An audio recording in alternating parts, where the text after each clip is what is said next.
Hey there, YouTubians. CJ Holmes here. Well, here we are with the next part of our Titanic wreck model video, and I'm finishing up on the peeled back poop deck, and that's going to be going here. So anyway, I've finished the transverse ribs, and now I'm going to install some of the longitudinal ribs, just cutting them out of a bit wider piece of vinyl, straightening them out a bit, and let me see, do I have all of them, or do I need to cut a third? That one's a bit thin. This is about the height of the transverse ribs, and the longitudinal ones are a little bit wider. So I'm going to go ahead and cut a piece of plastic to make a third one. All right. Just kind of eyeballing it. It looks pretty good. There we go. Awesome. Now, on the actual wreck,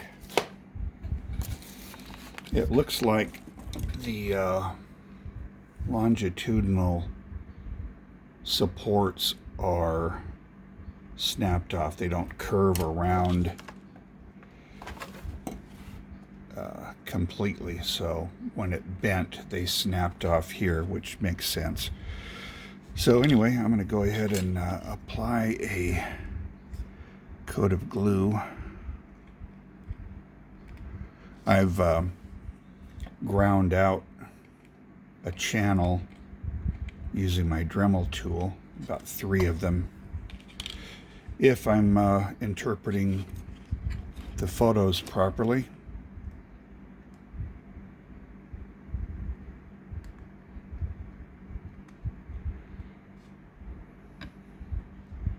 I think what I'm going to do is bend it just a little, kind of like that.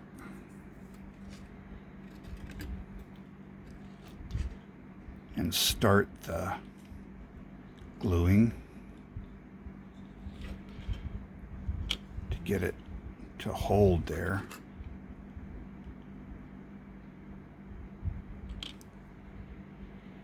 Okay. Let me take another piece and bend it. Okay. I'll just throw some glue there.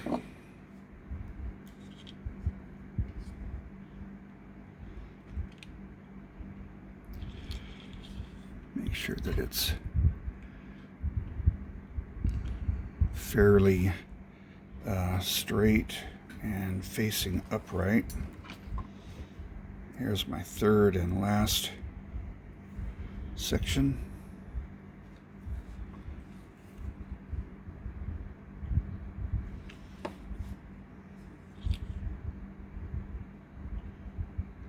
And I'll let that set.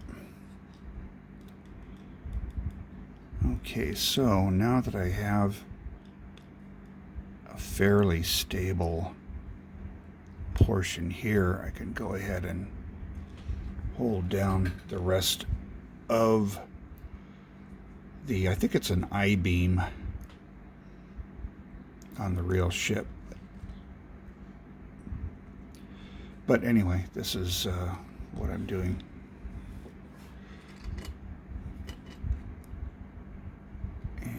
Go ahead, and this needs to be cut off a bit here. Let me find some nippers and cut this off here.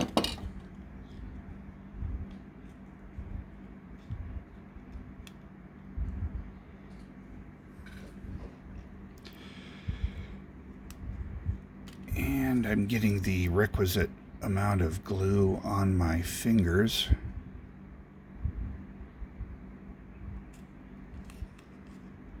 No build is complete without it.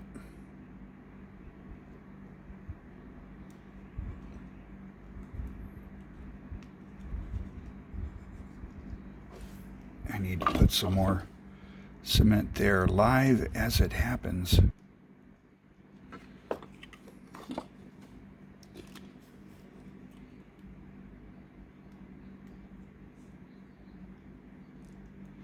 All right, so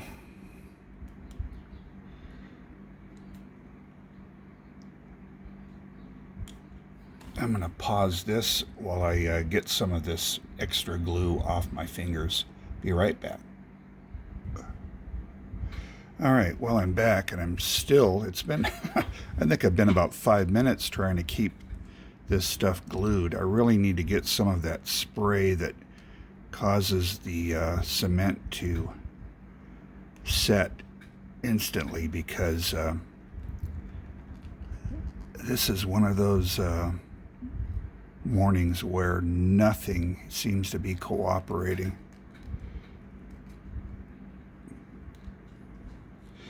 But eventually, see, got stuff sticking to everything but what it needs to stick to. My fault. Still trying to hold this part down, and this part comes up now. Get the glue out of the way. So we're just going to sit here and hold stuff down for a while. At this point, the crazy glue's acting like water, and so anyway, sorry to be so negative, but it's coming along.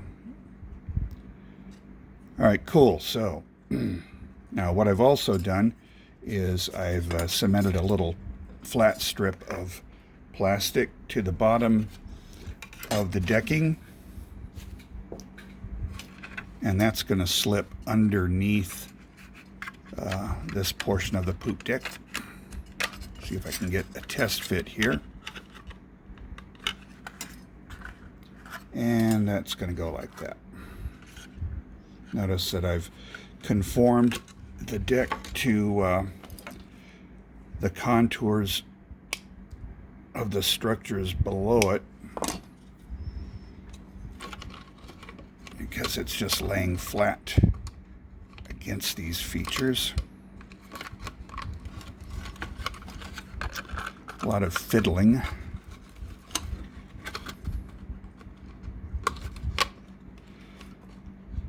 But that's what we're going to end up with. There'll be a lot of detail that'll go on top of this, but for right now, I'm going to take my trusty can of black paint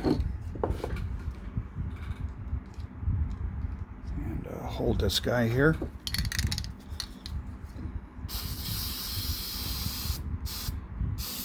Put a base coat of black.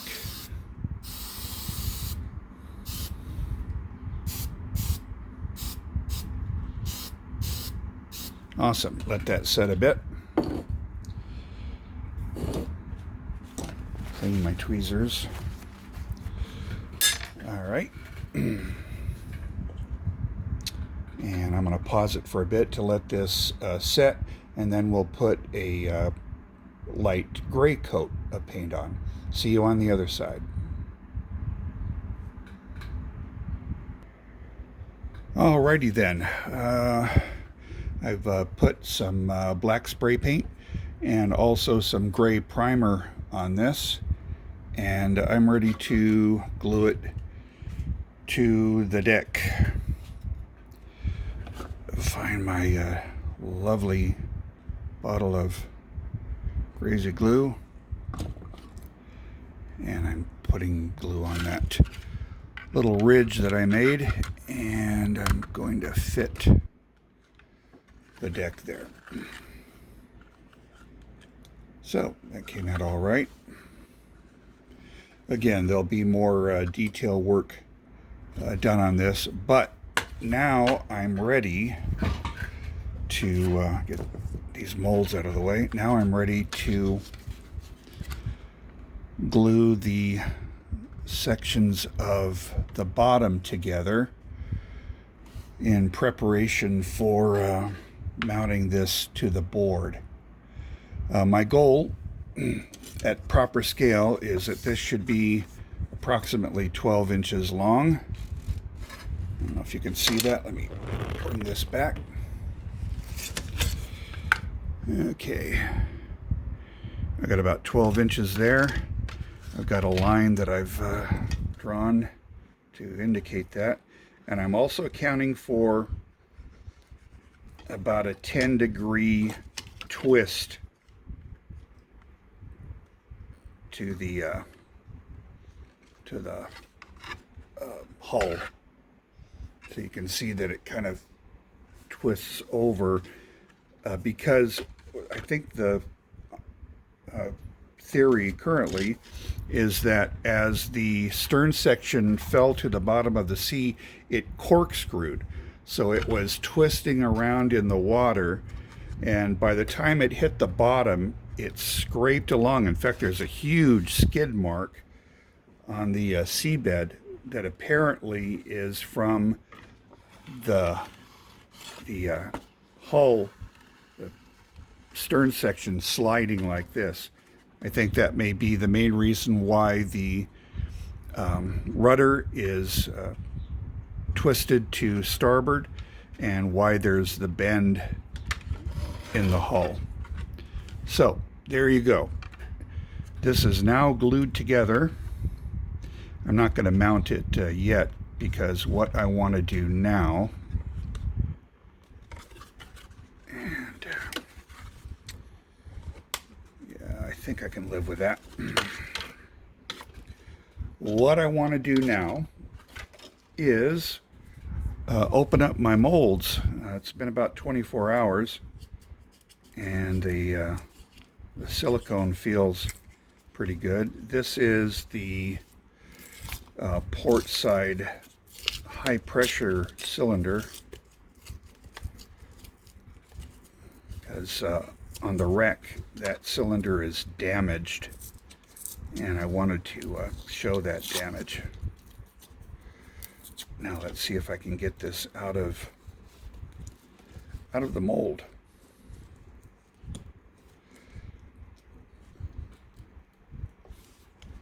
Pulling the master out, it's really held in tight. There it comes.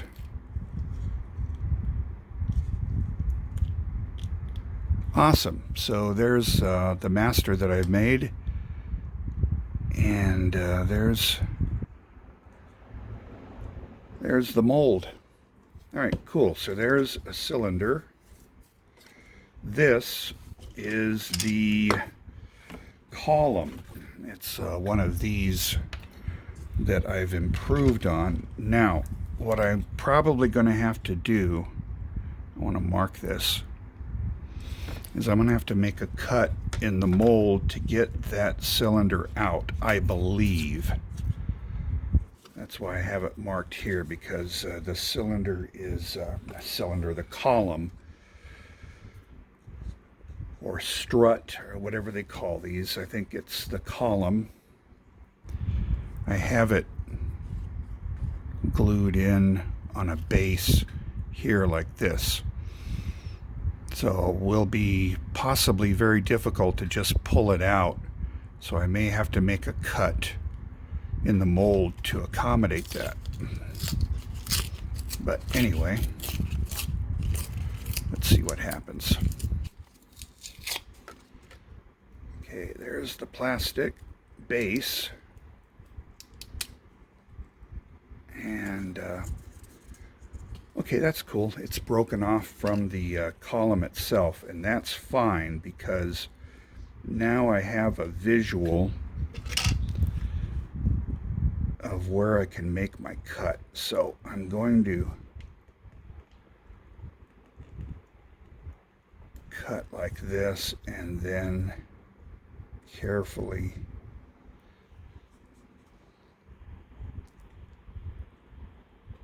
continue along the side of the column.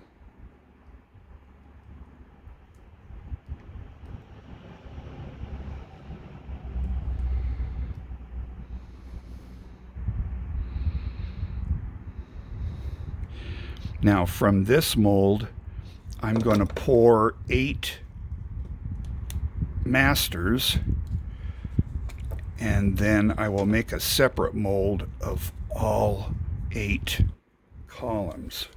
First I've got to get this out. Hopefully in one piece. I think I'm going to have to cut on this side too.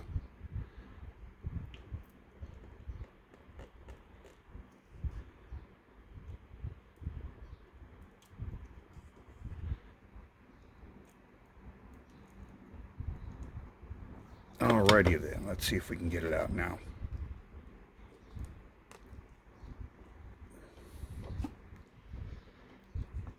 And out it comes. Cool. So there was my master. And now I have a mold of the column and the cylinder. And now, what do I have here? I have all the other cylinders. And let's go ahead and remove the box. Okay, so I'm going to pause it while I undo all the screws. I have the bed plate also, so I'll see you on the other side. Alrighty then, I've got all the screws off now. I'm going to pull the sealing clay off of the box. And let's see if I can get this mold out here. I want a knife to just cut along the mold there.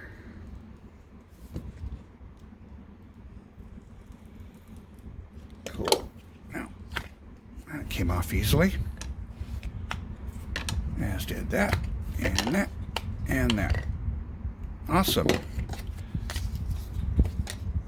All right, so now let's see if we've got a good mold here. This is the cylinders. This is the mold for the cylinders.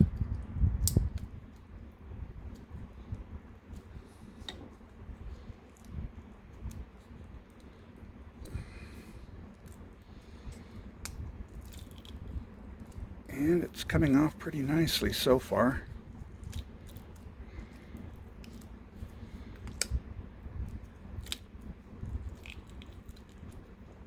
One cylinder just broke off of the base into the mold, but I can pull that out easy enough.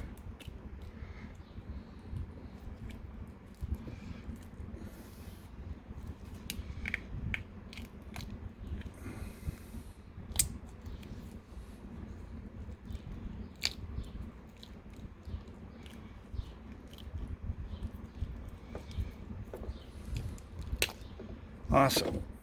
Okay, I got a couple of cylinders that are stuck in the mold, but we'll pull those out.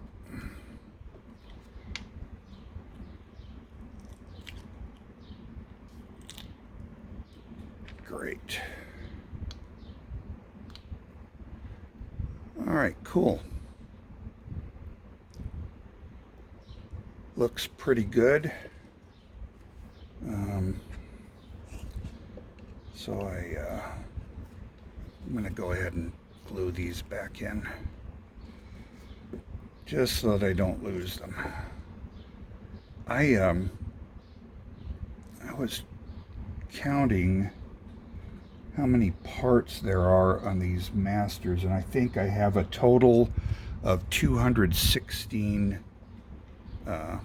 separate pieces making up these cylinders. Okay, and this has to go this way.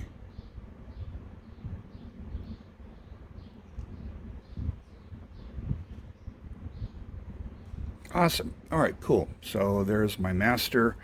I can set it aside. Now I'm going to pull out the bed plate.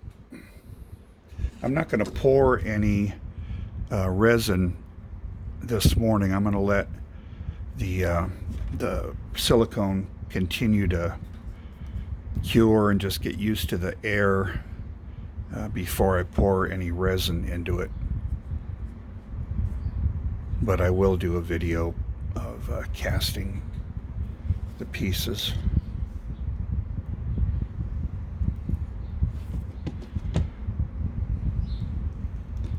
A nice mold release for removing silicone from areas like this, or to prevent silicone from sticking to itself.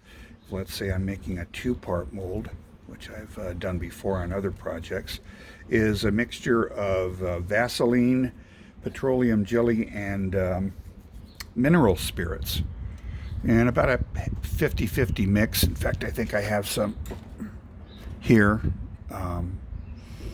That's Vaseline and mineral spirits. And I'll just coat the surfaces. Let's say, for example, I was making a two-part mold. Well, the silicone will stick to itself. But if I coat each surface with the petroleum jelly and mineral spirits, and then pour one half over the other, the silicone will not stick to itself, and you can separate the pieces. So that's what I'm doing there. Forgot a couple of screws.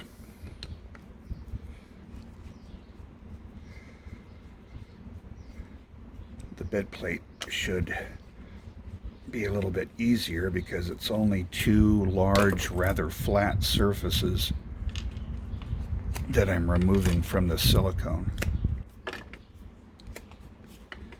Alright, so let's see what happens.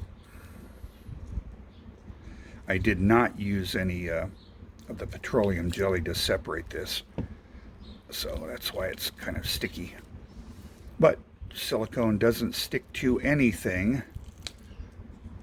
but itself. So this is coming off real nice.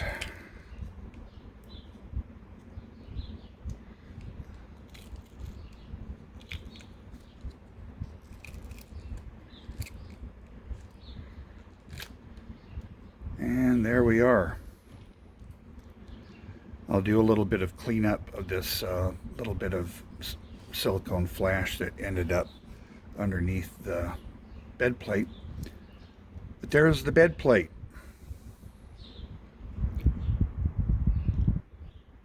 Looks pretty good.